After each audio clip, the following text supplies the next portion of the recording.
শুনেছেন তো নাকি? এবং শুধু তাই নয়, মুসা আলাইহিস সালামকে মেরে ফেলা, তার দলবলকে মেরে ফেলা, নীল দরিয়ার সামনে পর্যন্ত চলে এসেছেন। ফেরাউন দলবল নিয়ে, বাহিনী নিয়ে পিছন থেকে ধাওয়া করেছে, সামনে পালানোর কোনো পথ নাই।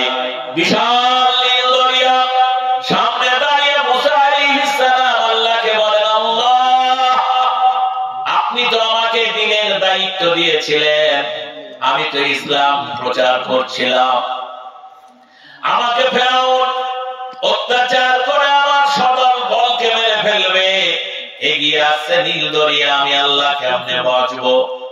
একটা রাস্তা বলুন। আল্লাহ পাক বললেন, হে মুসা, চিন্তা করো না, ফেরাউনের মোকাবেলায় আমি তোমাকে ইয়াহদিহিল্লাহু ফালা মুদিল্লা লাহু ওয়া মান ইউদ্লিলহু ফালা হাদিয়া লাহু ওয়া নাশহাদু আল লা ইলাহা ইল্লাল্লাহু ওয়াহদাহু লা শারীকা লাহু ওয়া নাশহাদু আন্না محمدا عبده ورسوله الذي أرسله بالحق بشيرا ونذيرا وداعيا إلى الله بإذنه وسراجا منيرا فقد قال الله تعالى في كلامه المجيد وفيه الفرقان الحميد أعوذ بالله من الشيطان الرجيم بسم الله الرحمن الرحيم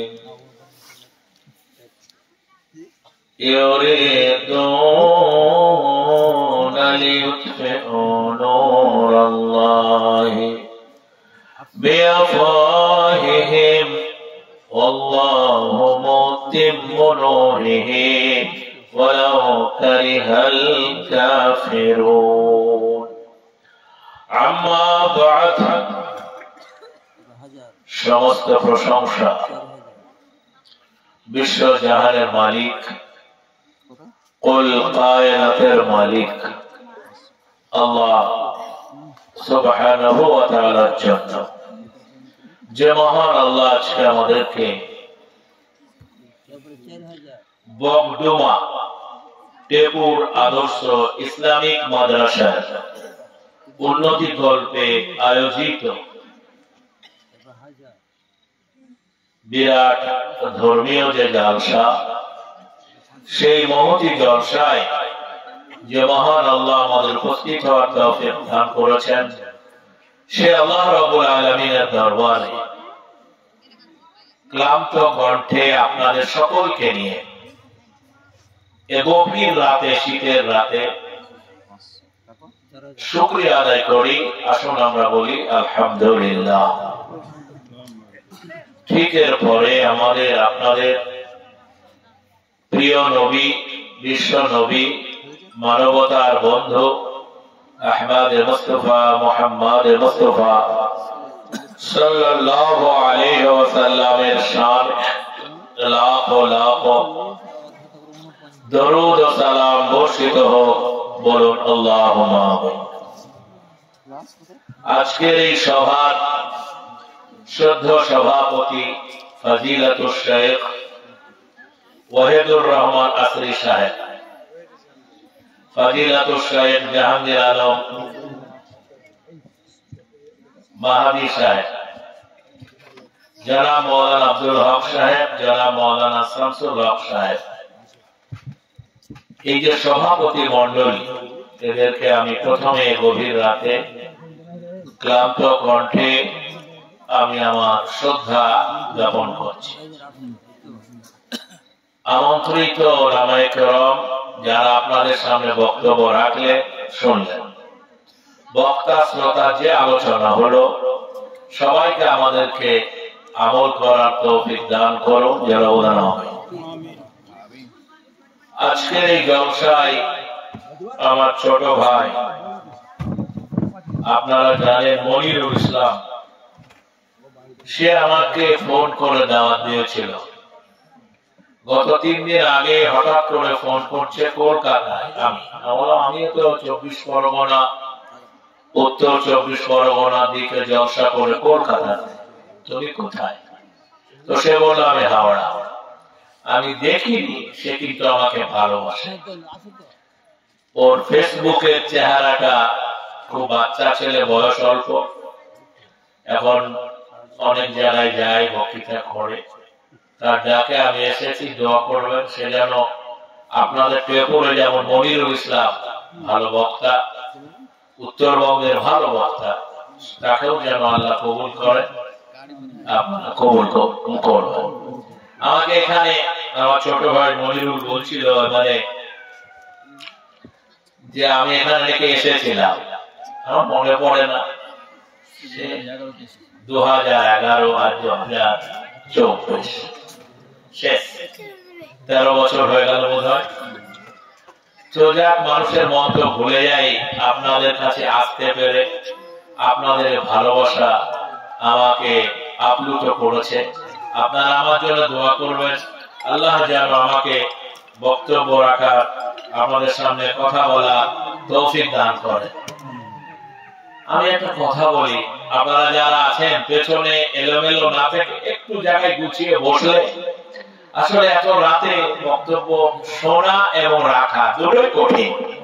মা বোনরা আপনারা যারা আছেন, আমি চেষ্টা করব আমার কথাগুলি আপনাদের সামনে ঠিকঠাক বলার, আমি চেষ্টা করব। কেন চেষ্টা করব? আমি আপনাদেরকে সেটা বলি, কেন চেষ্টা করব। আমি ক্লান্ত কণ্ঠে কথা বলবো, চিন্তার কোনো কারণ নেই। আমি আপনাদের সামনে যতটুকু পারি একটু জমে বসার জন্য অনুরোধ করছি।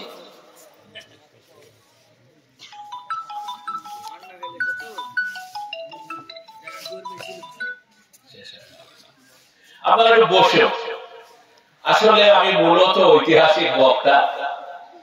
আমার সভাপতি সাহেব আমাকে সে কথাই বলতে বলেছেন।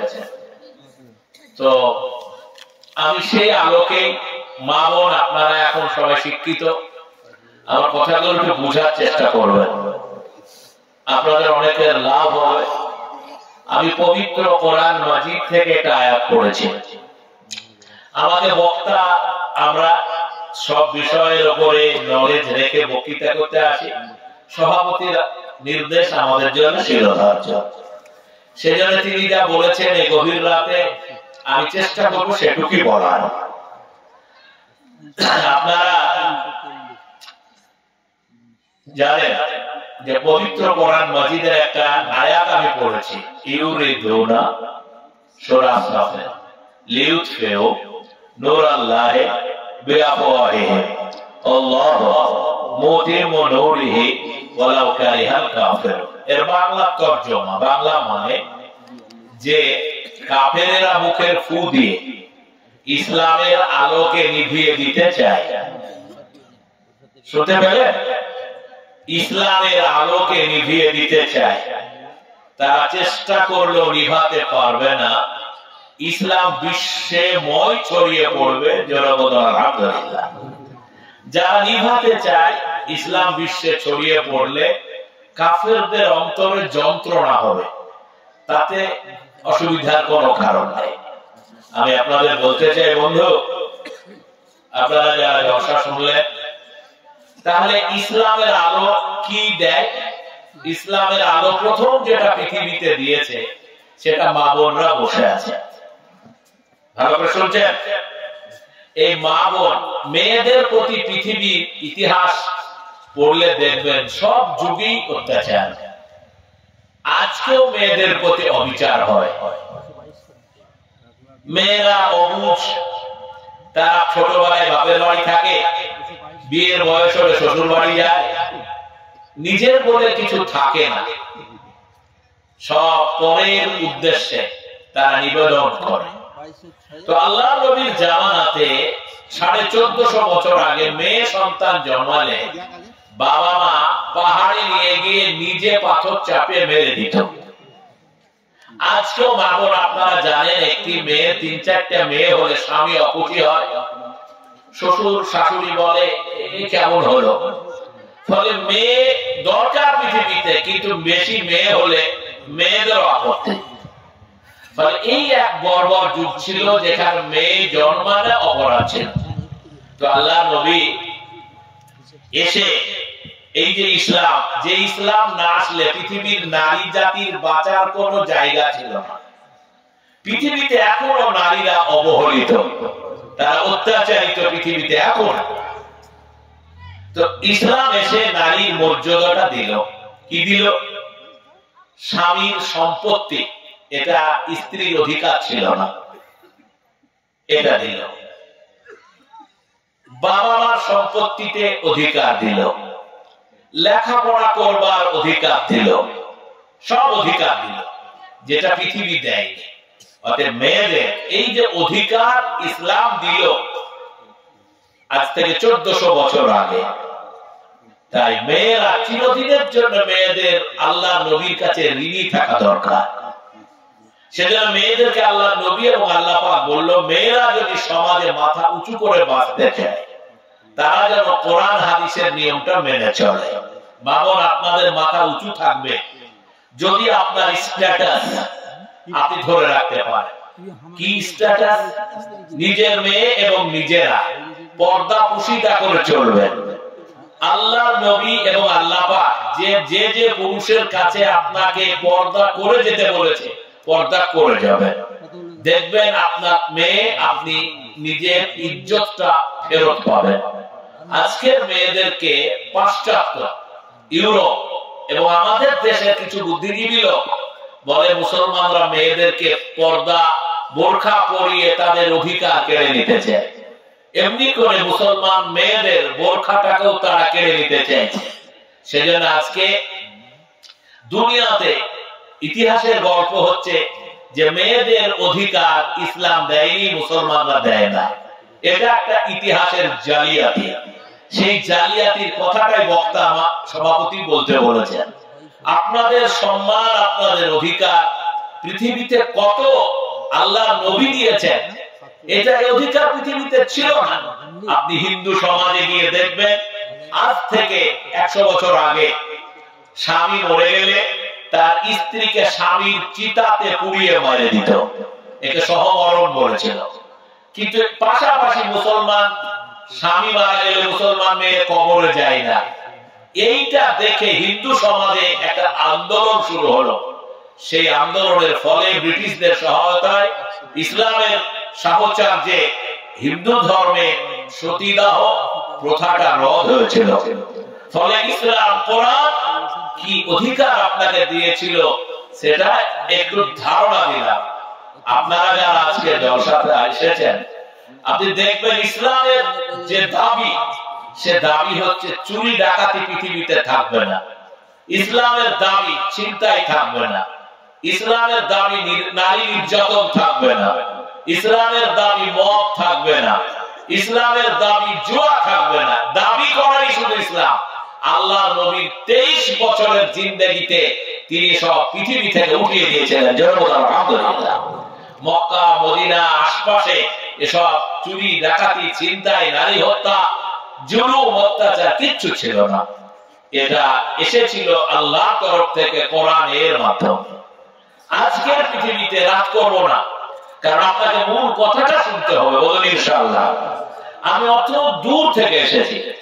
আজকে আমি আপনার আমার ছোট ভাই পাশে বসা, ওকে বলেছিলাম 10:30টায় ঢুকবো, তোমরা 11টা দিলে আমার কোনো অসুবিধা নেই।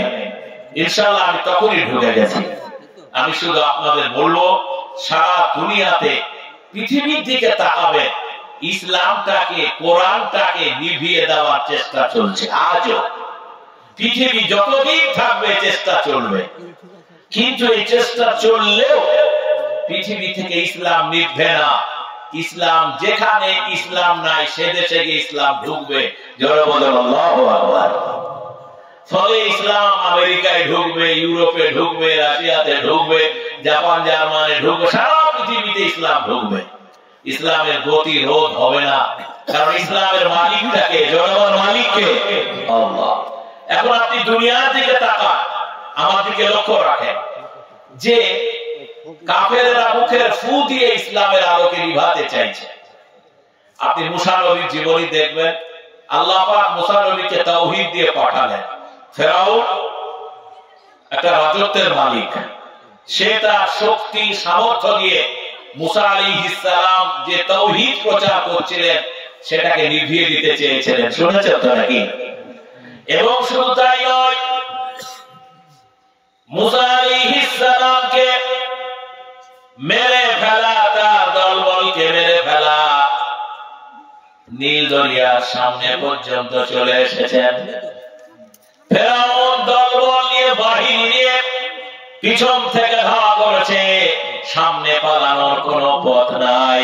বিশাল নীল দরিয়া, সামনে দাঁড়িয়ে মুসা আলাইহিস সালাম আল্লাহকে বলেন, আল্লাহ আপনি তো আমাকে দ্বীনের দায়িত্ব দিয়েছিলেন, আমি তো ইসলাম প্রচার করছিলাম, আমাকে ফেরাউন অত্যাচার করে আমার সদল বলকে মেরে ফেলবে, এগিয়ে আসছে নীল দরিয়া, আমি আল্লাহ কেমনে বাঁচবো? একটা রাস্তা বলুন। আল্লাহ পাক বললেন, হে মুসা চিন্তা করো না, ফেরাউনের মোকাবেলায় আমি তোমাকে একা ছাড়বো না। মনে রেখে দিও, মুসা আলাইহিস সালাম তোমার হাতে আমি একটা লাঠি দিয়েছি, ওটা দিয়ে আঘাত করো, নীল দরিয়ায় রাস্তা হবে, তুমি পার হয়ে যাবে, আমি আল্লাহ ফেরাউনকে ওই নীল দরিয়ায় ডুবিয়ে মারবো। এটা মিথ্যা না ইতিহাস? সত্য তো? এটার নাম সত্যের সাথে, ইসলামের সাথে ফেরাউন বেয়াদবি করেছে, আল্লাহ ছাড়ে নাই, তারে ডুবিয়ে মেরেছে। তাই আল্লাহ নবীকে বললেন, চিন্তা করো না, কাফেরেরা মুখের ফু দিয়ে ইসলাম নিভাতে পারবে না। হযরত ইব্রাহিম আলাইহিস সালাম, আল্লাহ পাক তাকে দায়িত্ব দিলেন, তুমি তোমার দেশে ইসলাম প্রচার করো, কালেমা প্রচার করো। নমরুদ নামক একটা ভয়ঙ্কর শয়তান, শুনেছেন শোনেন নাই?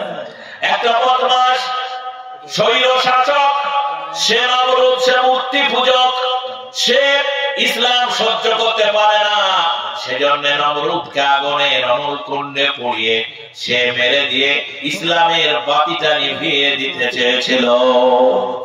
আমি আপনাকে বলি, নমরুদ কি ইব্রাহিম নবীকে আগুনে ফেলিয়ে সে কি সফল হয়েছে না ব্যর্থ হয়ে গেছে? কথা বলে, এটা ইতিহাস। আমি বেশি দূর যাব না, সামনে ইতিহাস বলা লাগবে। আমাদের প্রিয় নবী আহমদ মুস্তাফা মুহাম্মদ মুস্তাফা সাল্লাল্লাহু আলাইহি ওয়াসাল্লামকে আজ থেকে 1450 বছর আগে মক্কাতে পাঠালেন। কাবা ঘরে মূর্তি পূজা, পাহাড়ের পূজা, আল্লাহ শেষ হয়ে গেছে নারী ধর্ষণ, চুরি ডাকাতি, অন্যায় ভরপুর এক মক্কা। আল্লাহ পাক নবীরে বললেন, তুমি যাও, গিয়ে তুমি আবু জেহেল, আবু লাহাব এদেরকে ইসলামের দাওয়াত দাও। সেজন্য আমার নবী সাফা পাহাড়ে উঠলেন।